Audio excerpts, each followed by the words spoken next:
दोस्तों, जिन लोगों ने एमबीबीएस कर रखी है या बीडीएस है, एमडी है, बीपीडी है, बी फार्मेसी है, बीएचएमएस है, बीएनवाईएस है, तो फिर दोबारा मैं रिपीट करता हूँ। एमबीबीएस है, एमडी है, बीएएमएस है, बीएचएमएस है, बीयूएमएस है, बीएनवाईएस है, बी फॉर्म है या बीपीटी एमपीटी है, तो नेचुरली अगर ये कनाडा जाना चाहेंगे तो रेगुलेटरी बॉडी लाइसेंस के पेपर देने होंगे और वो बहुत टफ हो जाएगा। तो बेस्ट वे है कि वो मास्टर में ना जाए, क्योंकि मास्टर का भी लोचा है, फीस बहुत ज़्यादा है। वो पीजी डिप्लोमा 2 साल की करें। पीजी डिप्लोमा किस में करें? हेल्थ केयर एडमिनिस्ट्रेशन में करें। तो ये गवर्नमेंट कॉलेजेस में भी है। और याद रखें कि फैंशा कॉलेज और लेफ्टिनेंट कॉलेज में बीएमएस बीएचएमएस वाले ना अप्लाई करें, बाकियों में उनको एडमिशन मिल जाती है। ईमेल करके पूछ सकते हैं, क्योंकि वो बीएमएस बीएचएमएस को रिजेक्ट कर देते हैं शायद कोर्स करिकुलम की वजह से। तो बाकी कॉलेजेस जो हैं वो ले लेते हैं। तो सबसे बढ़िया कॉलेज जो है वो कोनेस्टोगा कॉलेज है कनाडा में, जो कि पीजी डिप्लोमा कराता है 2 साल का, कहीं 1 साल का भी करा रहे हैं। फिर नेचुरली 1+1 यानी कि 1 साल का कोर्स तो 1 साल का वर्क परमिट, अगर 2 साल का कोर्स तो 3 साल का वर्क परमिट। ये लोग चाहे 2 साल का करें, उसकी फीस भी कम होती है कनाडा में। मैं इमिग्रेशन कंसल्टेंट नहीं हूँ, यहाँ पे मैं डिस्क्लेमर देता हूँ। मैं सिर्फ कैरियर काउंसलर हूँ, आपको बता रहा हूँ, यूट्यूब इन्फ्लुएंसर हूँ। तो कनाडा में एमबीए हेल्थ केयर एडमिनिस्ट्रेशन या मैनेजमेंट जिसको कहते हैं वो भी हो सकती है, मगर आप फिर मास्टर जो है वो रेगुलेटरी बॉडी के अंडर आएगी। आपको उसमें भी लाइसेंस लेना पड़ता है, मगर $2 या $3 का फ़र्क होगा। अगर पीजी डिप्लोमा वाला है तो 25 से $27 पर आवर वाली उसको जॉब मिलेगी। तो क्लिनिक में भी मिल सकती है, हॉस्पिटल में भी मिल सकती है, बड़ी कॉरपोरेट कंपनी में भी मिल सकती है। इसका मतलब मान लीजिए आप बीपीटी हो और अगर आप वहाँ एमपीटी करते हो, फिर रेगुलेटरी लाइसेंस एग्जामिनेशन की तैयारी करनी पड़ेगी। वो आप बाद में करना, पहले आप पीआर हो जाओ, पहले आप अपना ट्रैक बनाओ। तो वो ट्रैक कैसे बनाया जा सकता है? पीजी डिप्लोमा करके। PG diploma health care administration में आप फ्रंट डेस्क रिसेप्शन पे चाहे जॉब मिले, आपको चाहे आप फिजियोथेरापिस्ट हो, आपको फिजियोथेरेपी की क्लिनिक में मिले या रिहैब सेंटर में मिले, फ्रंट डेस्क पे रह जाओ, कंप्यूटर तक रह जाओ, अपॉइंटमेंट तक रह जाओ, एडमिनिस्ट्रेशन में ही रह जाओ। इसको पीजी डिप्लोमा लीडरशिप मैनेजमेंट भी कहते हैं। बीएससी नर्सिंग वाले भी करते हैं इसमें। तो ये दिमाग में बोझ नहीं रखना भी हम अपने देश में डॉक्टर थे और यहाँ हम हेल्थ केयर मैनेजर या उससे नीचे हैं, या टायर 2 या टायर 3 में है, टायर 1 में क्यों नहीं। सब कुछ होता है, ग्रोथ भी होती है, ट्रांसपेरेंसी भी होती है। अपने देश को छोड़ा, अपनी रूट्स को छोड़ा है तो कुछ ना कुछ तो कीमत देनी पड़ेगी भैया आपको। क्योंकि एक एमबीबीएस वाला क्यों छोड़ रहा है, एक एमबीबीएस वाला या एमडी वाला या एमएस अपने देश को क्यों छोड़ रहा है? नेचुरली वो यहाँ पे सेटिस्फाइड अगर नहीं है लाइफ से, तो नेचुरली वो बाहर जाता है। तो जब भी आप एसओपी लिखोगे तो वहाँ फंसोगे कि आपको वहाँ पे बताना पड़ेगा कि आप कनाडा ही क्यों जा रहे हो,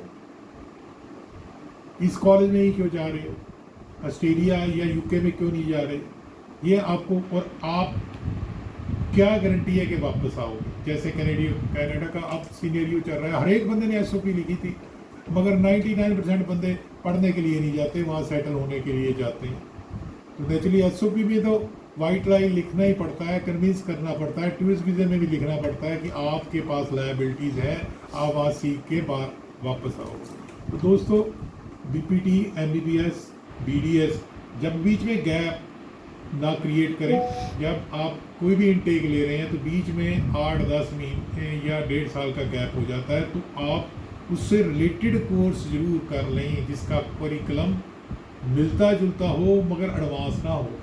कहने का तात्पर्य कि आप वहाँ पे हेल्थ केयर एडमिनिस्ट्रेशन के पीजी डिप्लोमा में जा रहे हैं और आप 2 साल का वो पीरियड या 6 महीने का पीरियड खाली में कहीं भी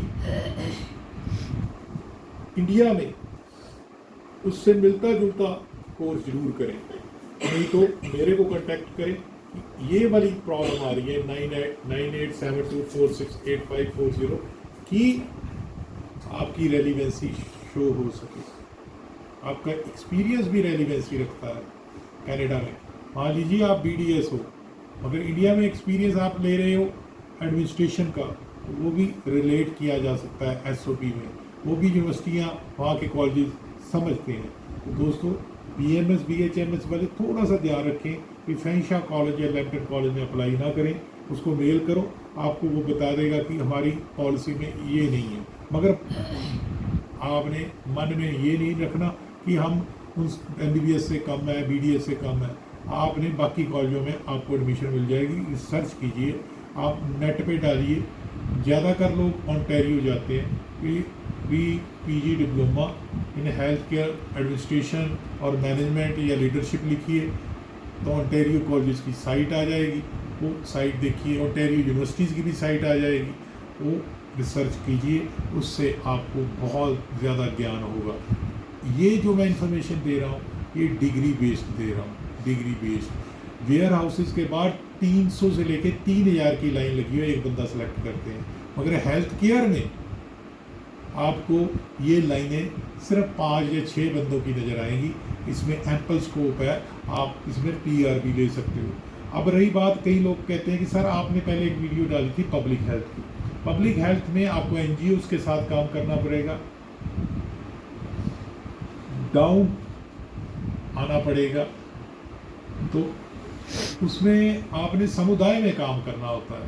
तो आप अपनी ईगो त्याग के अगर कर सकते हैं तो पब्लिक हेल्थ वाली लाइन भी बहुत अच्छी है, क्योंकि उसमें कहीं जगह पे डोर टू डोर भी आ जाता है। NGOs ग्राउंड लेवल पे काम करती हैं, चाहे रिसर्च करती हैं। तो दोस्तों याद रखिए कि अपना वहाँ की डॉक्टरी या अपने डॉक्टरी बनना है तो पहले आप खाने पीने का रोज़गार बनाइए, करिए PG डिप्लोमा। लेटर ऑन आप अपने लिसेंशिएट जिस भी रिस्पेक्टिव फील्ड में हो उसकी तैयारी कर सकते हैं। अगली वीडियो में मैं बताऊंगा कि +2 के बाद भी आप हेल्थ केयर में कौन कौन से कोर्सेज हैं जो आप कर सकते हो, वो आपके लिए बहुत बेनिफिशियल रहेंगे। कई बार बंदे को पता ही नहीं होता कि कौन से कोर्स उनके लिए ज़रूरी है। तो SOP में कहीं गैप आता है तो भी टेंशन हो जाती है, उसकी क्या सोल्यूशन होगा। गैप होगा तो SOP में क्या लिखेंगे, गैप काहे का है, किसी का 5 साल का है, किसी का 2 साल का है, किसी का 1.5 साल का है। तो यहाँ पे BDS का क्लिनिक डाला या BHMS का डाला, 2 साल चलाया, देखा यहाँ तो काम ही नहीं चलता, सुपर सैचुरेशन हो चुकी है। ईंट उठाओ और नीचे से पड़क करके BDS वाला BPT वाला निकलता है, क्योंकि प्रोडक्शन बहुत ज़्यादा हो गई।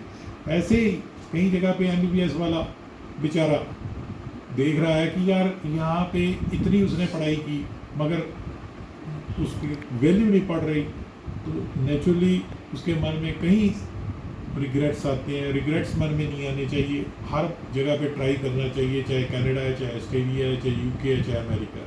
अच्छा लगा लाइक करना, सब्सक्राइब करना और शेयर करना। धन्यवाद।